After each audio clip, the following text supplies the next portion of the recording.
하나님의 말씀은 갈라디아서 3장 13절 14절입니다.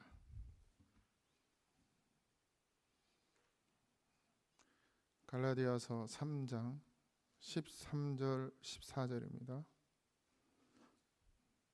합독하겠습니다. 그리스도께서 우리를 위하여 저주를 받은 바 되사 율법의 저주에서 우리를 속량하셨으니 기록된 바 나무에 달린 자마다 저주 아래 있는 자라 하였음이라. 이는 그리스도 예수 안에서 아브라함의 복이 이방인에게 미치게 하고 또 우리로 하여금 믿음으로 말미암아 성령의 약속을 받게 하려 함이라. 아멘. 오늘 말씀은 갈라디아 3장인데 갈라디아서 바울이 계속해서 구약의 아브라함 또 여러 가지 구약의 본문들을 들어서 지금 오직 믿음으로 구원을 얻는 것이다라는 것을 계속해서 변증하고 있어요. 그래서 이제 맞아요. 오늘은 이제 속량에 대한 그리스도의 속량. 그리스도께서 우리를 위하여 저주를 받은 바 되사 율법의 저주에서 우리를 속량하셨으니 이렇게 되어 있습니다. 율법의 저주라고까지 이야기를 해요.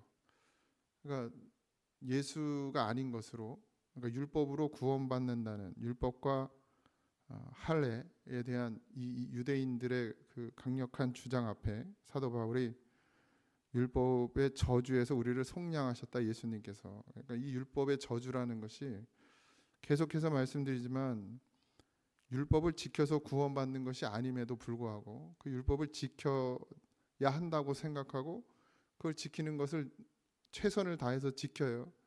그게 나쁘다고 할 수는 없지만 하지만 그것으로 구원받을 수는 없다는 것이죠. 예수님께서 이 땅 가운데 오셔서 그 구약, 율법은 죄를 깨닫게 하심이라. 그래서 몽학 선생이라 하나님께로 인도하는 몽학 선생이다. 왜요? 예수님께로. 왜? 율법을 보면 다 죄뿐이야, 우리가. 그러니까 지킨다고 노력하고 애써도 안 지켜지거든요. 사실 근데 유대인들은 정말 그 열심히 철저했죠. 그럼에도 불구하고 늘 마음속에 뭐가 없느냐? 평강이 없었어요. 그러니까 율법을 지키면서 늘 싸우고 다퉜단 말이죠. 지키지 않는 자를 손가락질하고 가까이 하지 않고. 하나님은 사랑이신데 율법을 지키는 자들은 사랑으로 드러나질 않는 거예요. 그러니까 이게 저주죠. 그래서 하나님께서 율법을 주신 이유를 분명히 깨달아야 되고, 그리고 율법이 있기 전에 아브라함은 이미 믿음으로 구원을 받았거든요. 그러니까 성경은 구원은 믿음으로 받는 것을 구약에서부터 계속 가르쳐 왔어요. 근데 이제 모세가 광야를 지나면서 이제 계명을 받잖아요. 이스라엘 백성에게 하나님을 너무 오랜 시간 430년 동안 잊어버리고 살았던 이스라엘 백성에게, 물론 그들도 구두로 전하여졌겠지만 굉장히 혼합되어졌죠. 섞여버렸죠. 애굽 땅에 살면서. 그러니까 나와서 그들이 이 율법을 통해서 다시금 자기들을 보고 자기들의 의로움을 찾으라는 것이 아니라 하나님으로만 가능한 것이구나, 하나님으로 사는 것이구나 라는 것을 깨닫게 하려고 한 작업 중에 하나가 이 율법입니다. 어쨌든 속량, 이게 속량하셨다, 엑사고라조, 이게 헬라어인데 속량했다는 말은 뭐냐면 그 당시에 이제 노예가 있었잖아요. 그러니까 노예 신분에서 노예의 신분으로 있는 그 사람을 누군가 돈을 지불하고 샀을 때 이제 그 돈을 지불하고 산 사람에게 속량된 거예요. 그런 뜻이에요. 그러니까 우리가 율법의 저주 아래 있었다. 그러니까 율법의 죄의 종이 되어 있는 우리를 예수 그리스도께서 십자가에 죽으셔서 그 피값으로 우리를 속량하셨다. 그래서 이제는 우리가 죄의 종이 아니라 의의 종이 되고 하나님의 자녀가 되고 종이 되는 것이죠. 이렇게 신분이 바뀐 거예요. 근데 그럼 신분이 바뀐 이유가, 우리가 죄의 종, 마귀의 종, 사단의 종이었다가 우리가 하나님의 아들이 자녀가 되고 하나님의 종이 된 그것은 율법을 지켜서 그렇게 된 것이 아니라 태초부터 계획하셨던 하나님이 예수 그리스도를 이 땅 가운데 보내셔서 그분을 통해서 십자가를 지게 하시고, 그래서 그 십자가에서 피 흘리심으로 말미암아 구원을 이루시겠다는 하나님의 우주적인 계획 속에 예수님이 그 일을 행하셨다는 것이에요. 예수님은 뭘로 행했습니까? 자기 노력, 자기 의지, 아니요, 믿음으로 하셨어요. 누구를 믿는 믿음? 하나님 아버지를 믿는 믿음. 하나님의 뜻이 그거였어요. 그러니까 이 땅 가운데 육신을 입고 이 땅 가운데 와서 부자가 되거나 권력자가 되거나 왕이 되어서 그들을 애굽에서 구원해내는 그 정도의 사명을 갖고 이 땅에 오신 것이 아니라 온 인류 하나의 만든, 지금은 한 80억이 되잖아요. 그 인류를 구원해내기 위해서, 심지어는 아직 태어나지도 않고 아직 착상되지도 않은, 전혀 태어날 기미도 보이지 않는 그들에게도, 언젠가는 태어날 그들까지도 구원해 내시려는, 이게 속량의 은혜거든요. 이 크신 그 하나님의 구원의 역사를 감히 우리가 뭘로 판단하고 우리가 뭘로 해석할 수 있겠습니까? 이게 너무 커서 말로는 담을 수도 없어요, 사실. 근데 우리가 그런 속량의 은혜를 받았는데 그 크기를 모르는 거예요. 너무 커서 안 보여. 개미가 사람이 안 보일 거예요. 안 보여요. 그러니까 내 마음대로 살아. 진짜 예수님을 만나면 보이죠? 그 모든 걸 다 헤아릴 수는 없지만 나 같은 죄인 살리신 건 보여요. 그 정도는 보여야 돼요.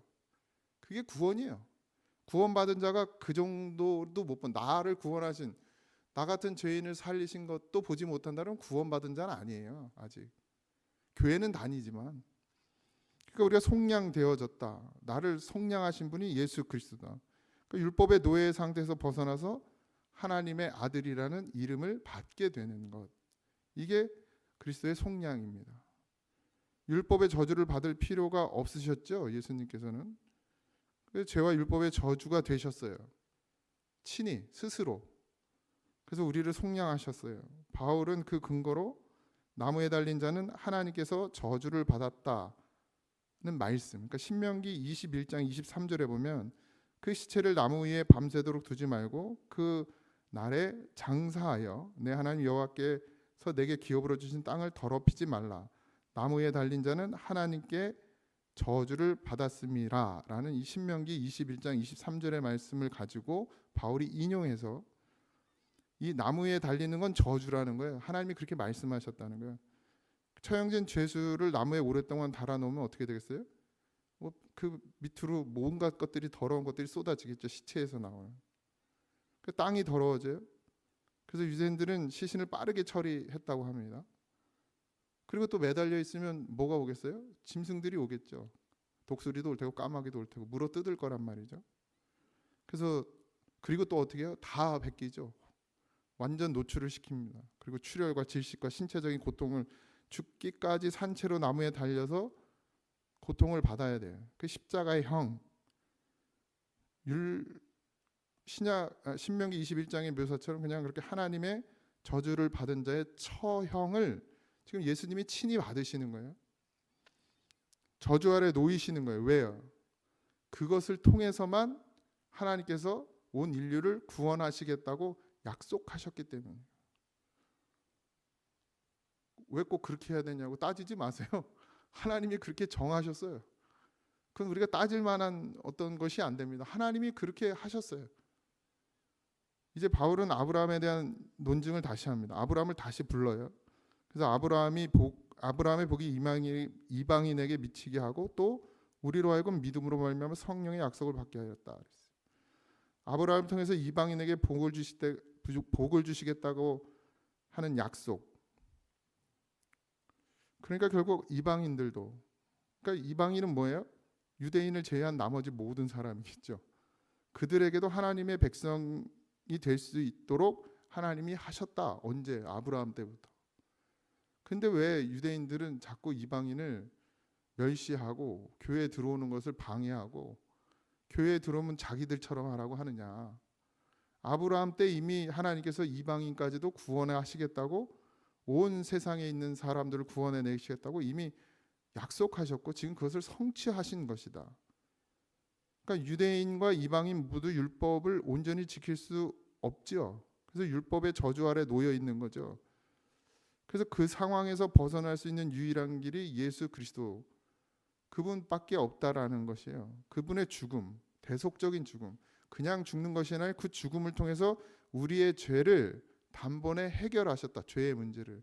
근데 이 죄의 문제는 뭡니까? 여러분들이 뭐 남의 거 훔치는 죄의 문제를 말하는 건가요? 뭘 더 가지려는 것을 말하는 거예요? 물론 그것도 죄죠. 그러나 이 죄의 문제라는 것은 하나님과의 끊어진 관계를 다시 세우는, 그러니까 우리가 왜 하나님과 관계가 끊어졌냐? 죄 때문이거든요. 그래서 그 죄의 문제, 대속하셔서 이제 하나님과의 관계를 다시 세울 수 있는 관계로 예수 그리스도께서 그 죄를 대속하셨다는 거예요. 그러니까 우리의 인류의 죄를 없앴다. 그러니까 우리가 그냥 착해지는 게 아니고 선해지는 게 아니고 하나님과 우리의 관계가 끊어진 거, 그 뭐 때문이에요? 그 죄 때문이죠. 그 죄, 관계가 끊어지게 한 그 죄의 문제를 해결하셨다는 거예요. 그래서 이제 하나님과 우리가 관계할 수 있게 되었다라는 것이죠. 그 예수 믿음으로 구원받는 것은 어떻게 해요? 계속해서 달려가는 거예요. 더 쌓아가는 것이죠. 그러니까 믿음으로 말미암은 구원은 율법의 행위로 그 하나님과의 관계를 회복시킬 수 있습니까? 없어요. 왜? 율법에 아무리 율법을 잘 지킨다고 해서 하나님과 우리가 사이에 끊어진 관계가, 죄의 문제가 해결되느냐? 그렇지 않더라는 거예요. 여전히 우리 속에 있다는 것이죠. 그래서 이것을 바울은 아브라함을 통해서 또 신명기의 말씀을 통해서 지금 풀어가고 있는 거예요. 바울은 이미 믿음으로 말미암아 성령의 체험을 한 갈라디아인들이 그 처음 들었던 복음을 다시 상기시켜서 너희들이 지금 혼돈하고 있는 그 율법, 또 율법 의식, 그런 것들에서 빨리 벗어나라. 그리고 너희들은 성령을 통해서 약속하셨다. 하나님이 아브라함과 언약을 세우신 것처럼 성령으로 말미암아 우리가 약속을 받았다. 뭘로? 믿음으로. 그래서 이제는 우리가 믿음을 붙들고 예수 그리스도를 바라보고 주님이 가라 하신 그 길을 가는 것, 그것만이 우리가 살 길이다. 그러니까 주님이 우리에게 가게 하신 이 곳이 어디예요? 십자가의 길이죠. 분명합니다. 어제도 우리 전도사님이 아주 좋은 말씀을 해주셨는데, 십자가의 도, 이게 뭐예요? 십자가의 말씀이라는 거예요. 십자가의 말씀, 로고스. 그러니까 십자가 말고는 없는 거예요. 그러니까 십자가를 진다, 우리가 뭐 고행한다 이런 뜻이 아니죠. 십자가의 복음, 예수님이 이 땅 가운데 오셔서 십자가를 지실 수밖에 없었던 이유는 하나님이 인류를 향한 약속을 지켜내기 위함입니다. 그 약속을 이루시기 위함이에요. 그런데 더 놀라운 것은 예수님께서 그 길을 가시면서 제자들에게 너희도 자기를 부인하고 자기 십자가를 지고 나를 따라와라. 이게 길이라고요. 이게 길. 그냥 예수 믿습니다 하고 그냥 신앙생활 왔다 갔다 하면 구원받는 게 아니고 주님이 가신 그 십자가의 복음, 그 영광을 쫓아 우리도 가야 한다. 그 십자가의 길을, 우리가 십자가를 짓는 삶, 세상을 알 수도 없고 볼 수도 없는 그 사랑, 그것을 쫓아가는 것, 그것이 우리에게 믿음이라는 거예요. 그러니 그 십자가의 길은 할례를 받는다고 해서 갈 수 있는 길도 아니고, 율법을 잘 지킨다고 해서 그 길을 걸어갈 수 있는 게 아니다. 내 힘으로, 내 능력으로 안 되는 거예요. 그래서 누가 약속해 주셨다고요? 성령이 우리에게 친히 오셔서 우리를 어떻게 해요? 다스려 주시고 우리를 지혜롭게 하사 그 갈 수 없는 길을 가게 하신다는 거예요. 우리가 뭐 십자가의 길이 뭔지, 주님이 가게 하시는 그 길이 뭔지 제대로 성령 받지 않은 걸 알겠습니까? 모르죠. 몰라요. 교회를 30년, 40년을 다녀도 몰라요. 구원을 어떻게 받는지도 몰라. 우리가 서로가 어떻게 하나 되는지 모르고, 우리가 하나님, 주님이 우리 안에, 내가 주님 안에 들어가는 게 어떤 건지도 몰라요. 근데 믿음이라는 거예요. 믿었다는 거예요. 믿었다. 그러니까 자기 믿음으로 구원받는 게 아니네. 오직 예수님으로죠. 할례나 율법을 지키거나 할례를 행하는 일, 눈으로 보여지는, 겉으로 보여지는 것은 우리에게 너무 익숙해요. 그래서 그것에 치중한다고 우리는. 그죠? 교회 나와서 오래되면 어떻게 해요? 거룩해 보여야 되잖아요. 그렇다고 뭐 막살난 얘기는 아닌데 주님이 주시는 거룩이어야지 내 노력으로 되어지는 거룩은 거룩이 아닙니다. 주님이 진짜 거룩하게 하셔야지 거룩이 되는 것이죠. 근데 우리는 그것에 익숙해요. 그러니까 율법적인 행위에 익숙해요. 지금은 많이 사라졌지만 뭐 지금도 다 그렇게 하시죠. 꼭 여기 문 들어가서 여기 먼저 앉아서 기도부터 하잖아요. 그죠? 전 그게 이해가 안 갔어요. 그냥 형식적이야, 그냥. 이게 성전이라고 생각해서 들어오면 무조건 꼭 기도해야 된다고. 그다음 그랬어요? 기도 안 하면 큰일 나나?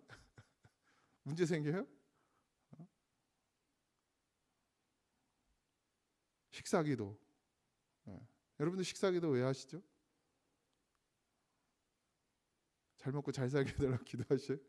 주심에 감사하죠. 근데 꼭 식사기도를 해야 됩니까? 안 하면 큰일 나나요? 근데 우린 율법 의식을 가져요. 그 율법 의식을 가지면 어떻게 해요? 교회 들어왔는데 기도도 안 하면 어이구, 성전 들어와서 기도도 안 한다고. 또 밥 먹으러 왔는데 기도를 안 하면 아휴, 저 예수 믿는 사람이 밥 먹는데 기도도 안 한다고. 이렇게 돼요. 이렇게 돼. 자기나 기도하지. 기도 안 하고 왜 쳐다는 봐도. 그러니까 자꾸 우리는 겉으로 보여지는 것을 가지고 판단해요. 그러다 보니까 사람들이 판단하니까 또 어떻게 해요? 우리도 그것에 더 치중해. 중심으로 하나님 만나는 거는 나와 하나님만 아는 일이고, 내가 여기서 막 거룩하게 찬양하고 막 손들고 찬양하고 막 이런 건 사람들이 본단 말이에요. 아, 은혜 받았나 보다고. 희명이도 손은 잘 들어요. 어제도 막 이러고 찬양하더라고. 어쩌면 진짜 희명이가 찬양하는 걸 수도 있으니까 모르죠. 근데 우린 그런 것에 치중해. 그리고 그런 것에만 눈길을 돌려요. 그리고 그런 걸 가지고 비난하고 손가락질한다면, 그러니까 또 다니는 사람도 그 손가락질이 싫고 비난이 싫으니까 어떻게 해요? 안 해도 되는 것도 하고 안 하고 싶어도 하고 그렇게 되는 거예요. 여러분들 우리 예배에 순서가 있습니까? 사실 초대교회는 예배 순서가 없었습니다. 사도신경도 없었어요. 다 나중에 만들어진 거예요. 그래서 사도신경 안 하면 예배가 아닙니까? 성가대 찬양이 없으면 예배가 아닙니까? 그 순서는 누가 만들었는데? 하나님 만드셨어요? 사람이 만들었어요. 중요한 건 뭡니까? 그 예배를 드리는 우리 중심이죠. 근데 그게 더 커요. 예배 형식, 예배 순서 이런 게 너무 커. 근데 진짜 보지 못하는 것, 보여지지 않는 것 있죠. 우리의 심령, 우리 하나님과의 관계, 깊은 하나님과의 교제, 이게 보입니까? 안 보여요. 그러니까 여러분도 남의 판단, 남의 시선, 남의 판단에 너무 귀 기울이지 마시고 그런가 보다 하고 그렇다고 막 살지 마세요. 덕이 돼야 돼. 그리스도인은 남에게 방해가 되면 좀 자중할 줄도 알고 피해가 된다 그러면 그렇다고 또 너무 그래도 안 되지만 어쨌든 나와의 하나님과의 관계에 집중하세요. 내가 하나님과 어떤 지금 관계로 살아가고 있는가. 남들이 뭐라 해도 상관없습니다. 남들이 손가락질해도 괜찮아요. 주님이 인정하시면 되죠. 주님이 그래 그게 믿음이야라고 말씀하시면 그 길을 걸어가면 됩니다. 근데 그게 내 신앙이 되면 안 되고 내 믿음이 되면 안 되고 내 생각이 되면 안 돼요. 반드시 말씀의 기준에서 그 일들을 해 나가야 합니다. 그래서 말씀이 필요하죠. 우리의 감정이나 우리의 생각이나 내가 가진 그동안의 신앙생활의 어떤 연륜을 가지고 그 길을 걸어가는 게 아니라 주님이 내게 말씀하신 것으로 내 속에 성령께서 나를 인도하시는 대로 그걸 잘 잡아가는 게 중요해요. 그래서 기도가 필요합니다. 뭐 들려야지 갈 거 아닙니까? 성령이 내게 하시는 말씀 그 세미한 음성을 듣기 위해 기도해야 합니다. 오늘도 오늘 하루의 안전을 위해서 기도할 테고 자녀들을 위해서 기도할 테고 또 나 자신을 위해서도 기도하겠지만 결국 내가 믿음으로 서는 것만큼 복음 위에 서는 것보다 더 중요한 일은 없어요. 그러면 다 돼요. 나도 되고 내 자녀들도 복음으로 서 있으면 말씀으로 서 있으면 예수님께 붙들려 있으면 다 됩니다. 근데 우리가 자꾸 다른 것을 기도하는 거야 지금. 불필요한 것들, 그냥 조건이 되는 것들. 그거 없어도 살아요. 겨울에 춥잖아요. 파카고 입어야 삽니까? 뭐라도 걸치면 살지. 근데 우린 그 걸치는 거에 너무 의미를 두고 그 걸치는 거에다 놓고 기도를 하는 거예요. 이 땅을 사는 동안에 돈이 얼마가 있어야 살 수 있을까요? 한 연봉이 1억이면 괜찮은 삶을 살까요? 누군가 아나운서를 그만뒀는데 연봉이 1억인데 살기가 빠듯하다고. 서울 가면 그런가 봐요. 누군가는 연봉이 3천인데 작다고 할 수 있죠. 5천이 보기에는. 근데 5천이 1억을 바라보면 난 너무 작은 거예요. 그런 기준으로 사는 게 아니잖아요, 우리가. 그런 것에 우리가 노예가 돼서 살지 않습니다. 오늘 하나님이 우리에게 주신 일용한 양식이 있으면 그것으로 감사하고, 누울 자리가 있으면 그걸로 감사하고, 걸어다니지 않게 하시고 차를 타게 하셨으니까 감사하고. 그런 건 아무것도 아니잖아요. 정말 내 안에 그리스도께서 살아계신가? 예수님이 정말 그 십자가에 못 박히신 예수가 내 여기에 있느냐? 그래서 그 마음으로 사느냐? 그 믿음으로 사느냐? 주님이 가신 그 길을 나도 걸어가느냐? 그게 가장 중요하고 가장 의미 있고 가장 필요한 것이죠. 오늘 하루도 그리 되길 소망합니다. 자꾸 우리가 율법의 노예가 되면 안 돼요. 그 여러분들 머릿속에 있는 그 율법의 의식들을 다 버리셔요. 그 율법의 의식을 가지고 있으면 내 입술에서 나오는 건 비난과 정죄뿐입니다. 목사도 있어요. 많아요. 그냥 맨날 욕해요. 속으로 욕해. 하나님 다 들으시는데. 뭘로? 내 율법의 의식으로. 왜 저래? 왜 저렇게 해? 왜 저렇게 말해? 왜 저렇게 행동해? 뭐 다 걸릴 게 한두 가지가 아니죠. 그러니까 믿음으로 서 있지 않으면 죽어, 다 죽어. 예수님이면 뭐 어떻게 하셔서 예수님은 다 이해했어요. 용서하시고 심지어 그들을 위해서 기도하셨어요. 중보하셨단 말이에요. 그게 십자가의 길이에요. 주님이 가신 그 길이에요. 우리가 누구를 비난하고 욕하고 정죄하기 전에 주님이 어떻게 하셨는지를 보고 우리도 그럴 사람이 있다면 그를 위해서 축복하고 중보해주고 예수님 만나기를 소원하고 갈망하고 기도해주면 눈물 흘리며 기도해보세요. 내가 정말 미워하는 사람을 위해서, 이게 미움이 되는 사람을 위해서 눈물 흘려 기도해보세요. 그러면 그 사람의 구원은 문제가 아니고 내가 하나님께 더 가까이 나아갈 수 있습니다. 그래야 남을 용서해야 나도 용서받아요. 남을 정죄하면 그 정죄로 너희도 정죄를 받는다 그랬거든요. 오늘 하루도 우리가 주님께 용서받고 주님께 이해받고 주님께 사랑받기 위해서 우리가 할 게 뭐예요?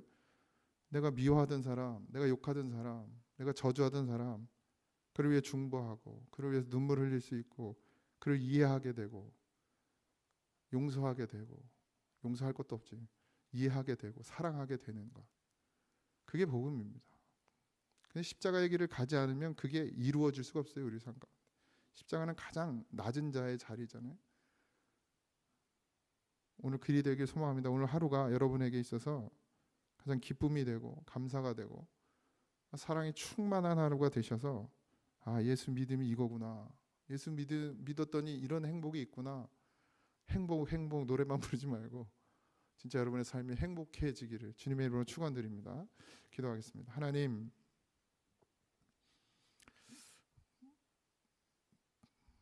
율법으로 의로워질 수 없다 말씀하시고 반드시 예수 그리스도를 믿는 믿음, 예수 그리스도께 속량되어지는 은혜, 그 속에 있어야 함을 우리로 잊지 말게 하시고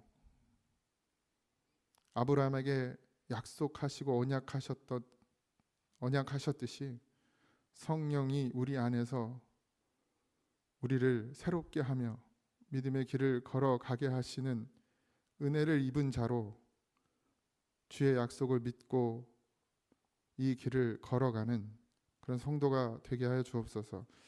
오늘 하루의 삶도 주님께 맡깁니다. 주여, 우리의 손을 잡아주신 그 손을 우리가 놓지 말게 하시고 오직 믿음으로 주님 한 분만을 바라며 살아가는 한 날이 되게 하여 주옵소서. 오늘도 감사가 넘치고 찬송이 넘치고 행복이 넘치는 그런 삶이 되어지도록 하나님 우리와 동행하여 주옵소서. 감사합니다. 예수님의 이름으로 기도하옵나이다. 아멘. 하늘에 계신 우리 아버지여, 이름이 거룩히 여김을 받으시오며 나라의 임하옵시며 뜻이 하늘에서 이루어진 것 같이 땅에서도 이루어지이다. 오늘날 우리에게 일용할 양식을 주옵시고 우리가 우리에게 죄진 자를 사하여 준 것 같이 우리 죄를 사하여 주옵시고 우리를 시험에 들게 하지 마옵시고 다만 악에서 구하옵소서. 내 나라와 권세와 영광이 아버지께 영원히 있사옵나이다. 아멘.